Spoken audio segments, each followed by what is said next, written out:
ngithi ke njengamanje njengoba kuzoba nokhetho ke lwabantu abaphethe isifundazwe sokwaZulu Natal ke kubalekile ukuthi sikhethe kahle, sikhethe abaholi, sibheke abaholi abayisici kuthina kule province. Angifuni uqhamamanga mina akaze ngijabule nhlobo njengongizwe Mchunu. Personally, I don't have anything against Zikalala, but I don't think he's a leader at all.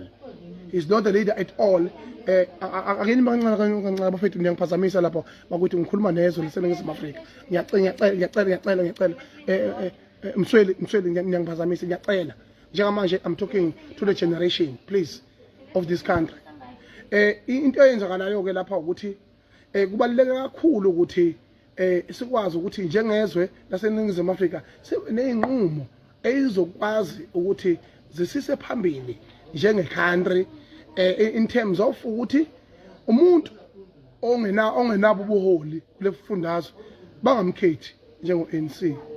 Ngiyaxakeka mina mangabe kunama-slide amaningi angaka more than 10 where they don't have an option yokwazi ukuthi eke basho ukuthi ubani umholi ongenza into eyaphambili nongathatha inqumo ezokwazi ukuthi ezibase phambili njenge-province. Lokho kukhombisa khona ukuthi this organization is failing to lead us as a province. Therefore fanele bakwazi lokho ukuthi, as I said enkandla lapha emthandazweni kababa uNcamalala, ukuthi uma ngabe kuba nenkinga kakhongolose kulonyaka fanele bawazi ukuthi lonyaka ongugcina.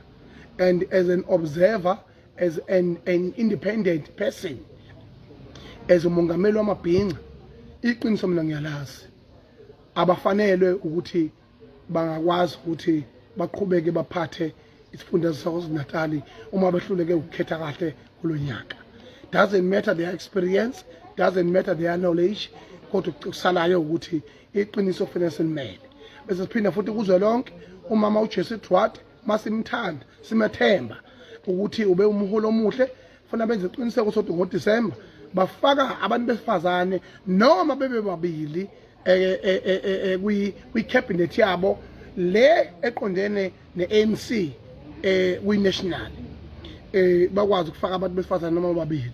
Uma ingabanga umongameli umuntu wesifazane kukhongolose akabe noma u-deputy president, bese ukuthi ephinde futhi kube khona omunye umuntu wesifazane osesihlalweni esithize, baphinde futhi bethake ngabantu abasebancane. Yabo, we are tired of ibhakela the province abantu abalwayo when they are angry and belwe. We are tired, and we nationally we are tired about abantu umuntu oyiphuphu njengo Cyril Ramaphosa ukuthi akwazi indezela izwe laseNingizimu Afrika, aphinde futhi abe nenkinga ezikhombisayo ukuthi akanendaba nezwe lethu njenge-province. Ibaluleka njengezwe lase-South Africa, ibaluleka kakhulu lento yokuthi akakhishwe uCyril Ramaphosa. Futhi ngicela ukuqinisekisa Ningizimu Afrika nonkana ukuthi umuntu omnyama oyithandayo lithandayo lelizwe, irregardless of ukuthi kwenzakalani kulelizwe, akathenge ama-cricket kuzo zonke inkampani edayisa ama-cricket, noma ngabe wathenga ngo-350 noma ngabe yini, ngoba unyaka uzohlukana ungakapheli. Ngoba njengoba nje sidudula le ndoda siyayidudula futhi izophuma, izwani ngami. Ngiyogiya ngize ngivuka isenyelo noshuthi ngasho uRamaphosa uzophuma ethanda engathandi futhi nakanjani siyaphambili njengeso.